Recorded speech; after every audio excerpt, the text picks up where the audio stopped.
Profit percentage, तो profit percentage यदि आप निकालते हैं तो आपका हो जाएगा 100 गुणे, देखिए हमने क्या फार्मूला लिखवाया था, प्रॉफिट गुणते 100 बटा में क्रय मूल्य अर्थात सीपी। तो यहाँ पर आप फार्मूला पहले लिख लीजिएगा, यहाँ पर लिखिएगा प्रॉफिट गुणते आपका 100 हो जाएगा बटे में सदैव क्रय मूल्य का मतलब सीपी आपका हो जाएगा। तो आप देखेंगे यहाँ पर प्रॉफिट हमारा कितने का है, प्रॉफिट परसेंटेज निकाल।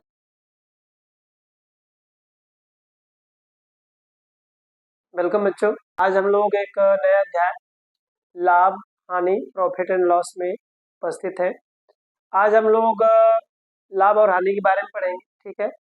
तो लाभ हानि होता है क्या, पहले इसके बारे में हम लोग जानेंगे, लाभ क्या होता है और हानि क्या होता है। यदि हम किसी वस्तु को कम दाम में खरीद कर यदि उसे अधिक दाम में बेचते हैं तो हमारे मूल धन के अतिरिक्त जो हमें धन प्राप्त होता है उसे हम क्या कहते हैं, लाभ कहते हैं, ठीक है।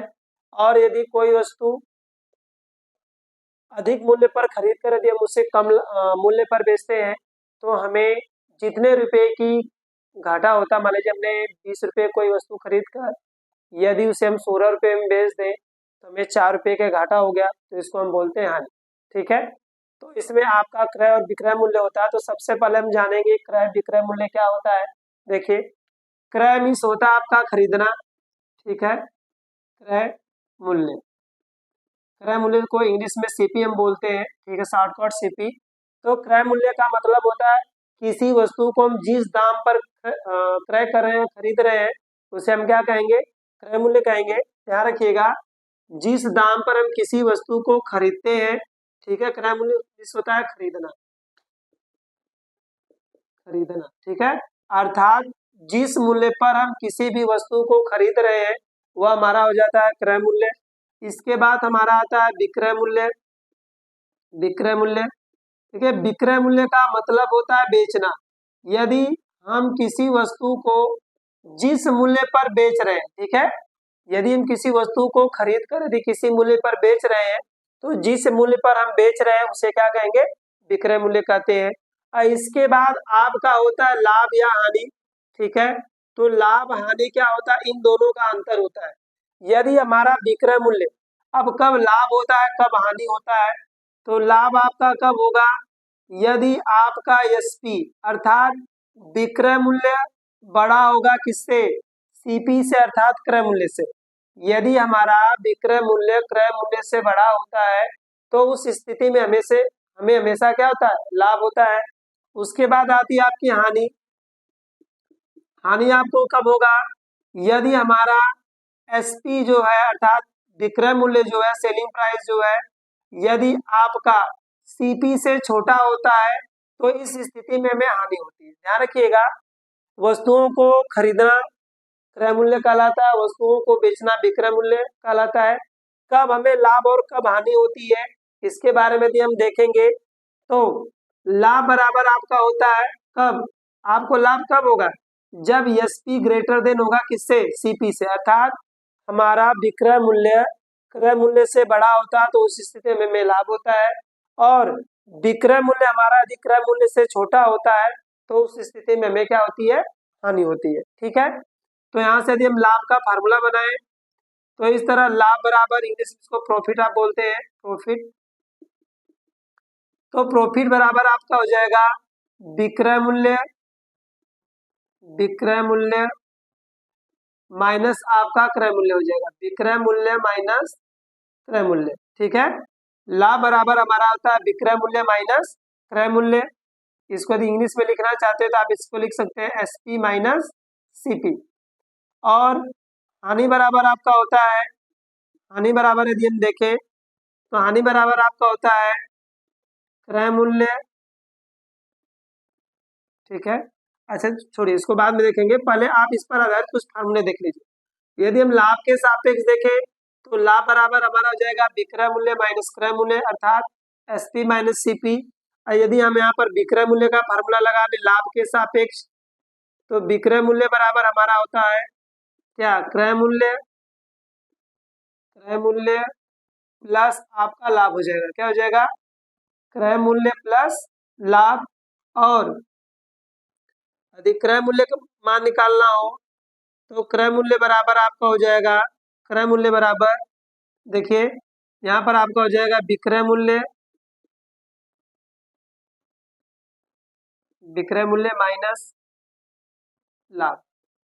ठीक है, यदि हम यहाँ पर क्रय मूल्य निकालते हैं तो क्रय मूल्य बराबर हमारा हो जाएगा विक्रय मूल्य माइनस लाभ। अब हानि देखिए, हानि बराबर हमारा होता है, हानि बराबर आपका होगा क्रय मूल्य।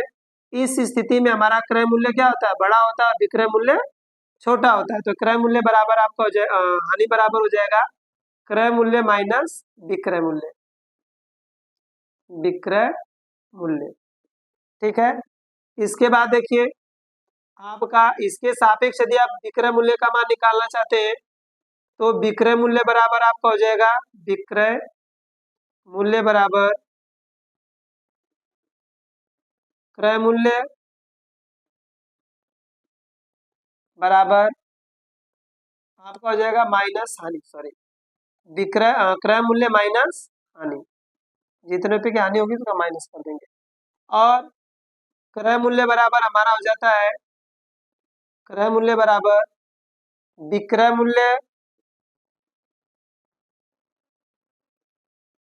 प्लस हानि, विक्रय मूल्य प्लस हानि, क्रय मूल्य बराबर आपका हो जाएगा विक्रय मूल्य प्लस हानि। अब इसके बाद आपका आता है लाभ और प्रतिशत का परसेंटेज, क्या आएगा, लाभ और प्रतिशत का परसेंटेज। तो लाभ या हानि हो, क्या हो, लाभ या हानि का यदि हम प्रतिशत निकालना चाहते हैं का प्रतिशत, तो इसका फार्मूला हमारा होता है, पहले हम लिखेंगे लाभ या हानि, जो भी हो, लाभ होगा तो लाभ का मान रखेंगे, यदि हानि होगा तो हम हानि रखेंगे, और इसमें गुणे कर देंगे आप 100, और बटे में आपका सदैव होगा क्रय मूल्य, बटे में सदैव क्या लिखिएगा, क्रय मूल्य। ठीक है, बटे में यहाँ पर सदैव क्रय मूल्य लिखिएगा। ठीक, तो फिर से देख लेंगे, यहाँ से लाभ या हानि बराबर आपका हो जाएगा, लाभ या हानि का प्रतिशत जब भी निकालेंगे तो आप लाभ या हानि गुणे 100 करके बटा में कितना कर दीजिएगा, क्रय मूल्य, बटे में कितना करेंगे, क्रय मूल्य। आइए क्वेश्चन हम लिए हैं कि एक वस्तु को 500 रुपए में खरीद कर, तो हमने बोला था जो खरीदा जाए तो उसको क्या बोलते हैं, क्रय मूल्य। यहाँ पर आपका हो गया क्रय मूल्य, क्रय मूल्य आपका हो गया 500। इसको आप इंग्लिश में लिखते हैं तो बहुत फास्ट होगा आपका, कम समय लगेगा आपका। ठीक है, और विक्रय मूल्य, विक्रय मूल्य जिसे हम एसपी बोलते हैं, तो एसपी बराबर हमारा हो जाएगा 600 में बेचा गया। तो हमें बताना इस सौदे में कुल लाभ तथा प्रतिशत ज्ञात करना है। क्या ज्ञात करना है कि हमें कितने रुपए का लाभ हुआ और कितने प्रतिशत का लाभ हुआ। ठीक है, पहले लाभ निकालेंगे, तो आप जानते हैं प्रॉफिट बराबर आपका फार्मूला होगा एसपी माइनस सीपी। देखिए इसमें लिखने में आपको आसानी और जल्दी सॉल्व होगा। ठीक है, क्रय मूल्य को हमने आपको बताया था सीपी लिखते हैं। ठीक है, लाभ को प्रॉफिट लिखेंगे और हानि का लॉस लिखेंगे। तो यहाँ इस तरह आपका हो जाएगा profit equal to SP, SP की वैल्यू देखिए 600 है और सीपी की वैल्यू 500। तो इस तरह हमें कुल 100 रुपये का प्रॉफिट हो जाएगा। 600 में से आप 500 माइनस करेंगे तो 600 रुपये का प्रॉफिट हो गया। अब पूछा गया प्रॉफिट परसेंटेज, तो प्रॉफिट परसेंटेज यदि आप निकालते हैं तो आपका हो जाएगा 100 गुणे, देखिए हमने क्या फार्मूला लिखवाया था, प्रॉफिट गुणते 100 बटा में क्रय मूल्य अर्थात सीपी। तो यहाँ पर आप फार्मूला पहले लिख लीजिएगा, यहाँ पर लिखिएगा प्रॉफिट गुणते आपका 100 हो जाएगा बटे में सदैव क्रय मूल्य, क्रय मूल्य का मतलब सीपी आपका हो जाएगा। तो आप देखेंगे यहाँ पर प्रॉफिट हमारा कितने का है, प्रॉफिट परसेंटेज निकालना है, तो प्रॉफिट कितने का है, 100 रुपीज का है। तो यहाँ पर आपका हो जाएगा 100 मल्टीप्लाई 100, 100 गुणे 100। अब सीपी देखिए, सीपी आपका कितना है, 500 रुपये का है, तो यहाँ पर 500 हो जाएगा। डबल जीरो कटा दीजिए, 5 से इसको कटाएंगे तो 20। इस तरह हमें कुल 20% का लाभ हुआ है। कितने परसेंट का लाभ हुआ है, 20%। तो इस तरह ऐसे क्वेश्चन यदि आपका आते हैं तो लाभ हानि आप अच्छी तरह से चेक कर लीजिएगा। यदि आपका एसपी बड़ा है अर्थात सेलिंग प्राइस बड़ी है तो आपको लाभ होगा, यदि सेलिंग प्राइस सीपी से छोटी है तो उस स्थिति में हानि होगी। ठीक है, और प्रॉफिट परसेंटेज आप प्रॉफिट परसेंटेज के फार्मूले से आसानी से निकाल सकते हैं।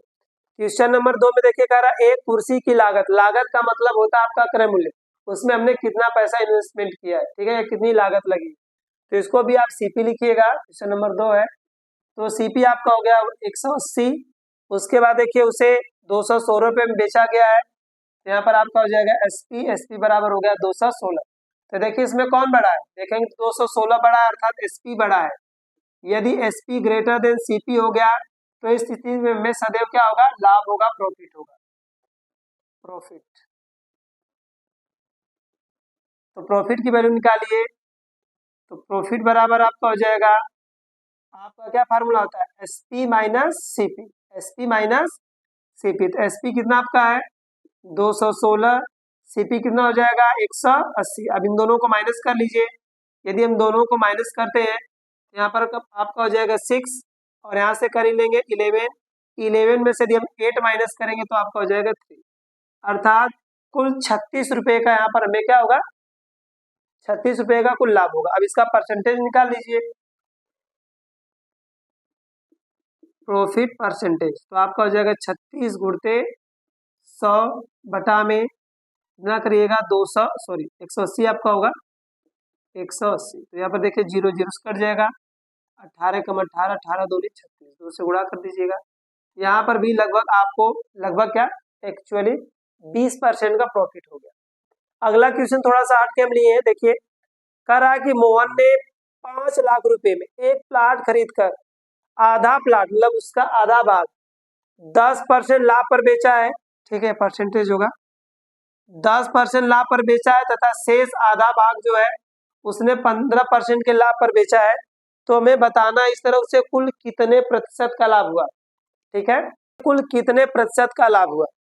तो इसके लिए आप क्या करेंगे, पहले आधे, ये 5 लाख को हम 2 भागों में तोड़ दे रहे हैं क्योंकि इसने सीधे सीधे कहा है कि आधे भाग को उसने 10% पर और आधे भाग को कितने 15% लाभ पर बेचा है। तो हम शॉर्टकट इसको देखेंगे, तो आप पहले 5 लाख को 2 भागों में तोड़ दीजिए, तो पहला भाग हमारा हो जाएगा 2.5 लाख, तो 2.5 लाख पर उन्हें 10% का लाभ है तो 10 बटा 100 कर लीजिए, प्लस कर दीजिएगा आधा भाग फिर 2.5 लाख होगा आपका, तो यहाँ पर 2.5 लाख कर लीजिए, ठीक है, इस पर हमें लाभ है कितने का 15% का, तो यहाँ से लाभ निकाल लीजिए। देखिए ये आपका परसेंटेज के हिसाब से लगेगा, तो यहाँ पर देखेंगे तो पहले भाग पर हमें कुल 25,000 का लाभ हो रहा है, कितने का लाभ हो रहा है 25,000 का। दूसरे भाग पर यदि हम देखेंगे तो 0 0 0, ठीक है, डबल 0 यहाँ पर कटेगा आपका, तो 0 0 हो गया, 15 पचे 75 हो जाएगा, हासिल 7, 15 दूना 7, 15 दूना 30, 7 37, अर्थात दूसरे भाग पर उसे 37,500 रुपये का लाभ होता है। दोनों को जोड़ेंगे आप 0 0 5, यहाँ पर हो जाएगा 7 5 12, 3 2 5 1 6, अर्थात उसे कुल 62,500 रुपये का लाभ हो रहा है। कितने का लाभ हो रहा है 62,500 रुपये का। अब पूछ रहा है कि कुल कै परसेंट लाभ हुआ, तो कुल परसेंटेज यदि आपको निकालना है तो आपका हो जाएगा प्रॉफिट परसेंटेज इक्वल टू, आप कर लीजिएगा प्रॉफिट, प्रॉफिट कितने का है 62,500 गुणते 100 करेंगे, बटे में आपका हो जाएगा सीपी अर्थात क्रय मूल्य, तो क्रय मूल्य हमारा कितने का है 5 लाख का है, तो यहाँ पर बटे में 5 लाख कर लीजिए। तो देखिए 1 2 1 2 2 2 जीरो कटा, 1 2 0, इन दोनों जीरो कट जाएगा। अब यहाँ पर हमें क्या करना है भाग देना है, तो सीधे सीधे हम 25 से भाग दे देंगे, तो 25 दूनी 50 हो गया, तो यहाँ पर आपका होता है 25 पचैयम 625, 25 पचैयम 625, अर्थात यहाँ पर कटाने पर आपका 25 आएगा, तो नीचे हो जाएगा 25 बटे 2, यदि हम भाग दे देते हैं तो कुल 12.5% का लाभ होगा। कितने का लाभ होगा 12.5% का। तो इस तरह हमारे आज के वीडियो में छोटे छोटे साधारण प्रश्न थे। अब इसी तरह के और इस पर आधारित जो रोचक प्रश्न होंगे वो हम लोग अगले वीडियो में लेकर प्रस्तुत होंगे। तब तक के लिए नमस्कार।